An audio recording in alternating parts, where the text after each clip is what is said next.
A veces uno tiene un acompañante, una pareja, un hijo, la madre que hay o uno mismo que no deja dormir a los demás por esos ronquidos tan tediosos. El experto en trastornos del sueño es nuestro queridísimo doctor Eri Alcántara, está con nosotros. Buen día, doctor. Buen día, ¿cómo estás, Rosa? Saludos a todos allá en el estudio. Bien, doctor, ¿usted ronca? A veces, claro, cuando ¿Y, estoy muy cansado. y qué podemos hacer nosotros para no entorpecer el sueño del de al lado? Bueno, y sobre todo es la primera causa de separación en Ay, las sí. parejas No es la y en los económica, son los matrimonios. ronquidos. Es- Yo creo que está entre las tres principales.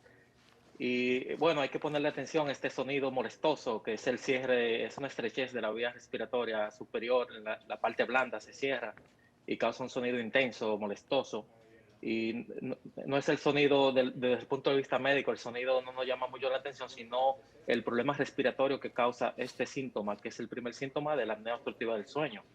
Pues los riesgos que incrementan cuando una persona ronque incluyen la obesidad, ser hombre, las personas que fuman, tomar alcohol y entre otras cosas que, bueno, y es muy importante tratar este problema a tiempo, ya que este puede conllevar a que el paciente sufra de otras consecuencias, por ejemplo, cardiovasculares, cerebrales, hormonales y sobre todo un sueño no reparador, un sueño superficial, porque ese ronquido se estrecha, le falta el oxígeno y el paciente despierta muchas veces durante la noche. Bueno, a mí me dicen que yo ronco a veces, doctor. Yo no lo creo, Bueno, pero me han grabado. claro, hay que evaluarla, por si acaso puede ser algo sencillo como una alergia Y cuando en uno la está muy nariz. cansado, doctor, que ya el cansancio se impone. El, claro que sí, el cansancio hace que uno se relaje más, por lo tanto el músculo se cierra más, se estrecha más y va a roncar más el paciente. Bueno, Otra cosa que también lo aumentan son también cuando una persona toma algún tipo de medicamento, como los sedantes, los medicamentos de sueño y medicamentos para el dolor. los Así tratamientos, es. ¿en cuánto tiempo uno se recupera de esos ronquidos tediosos?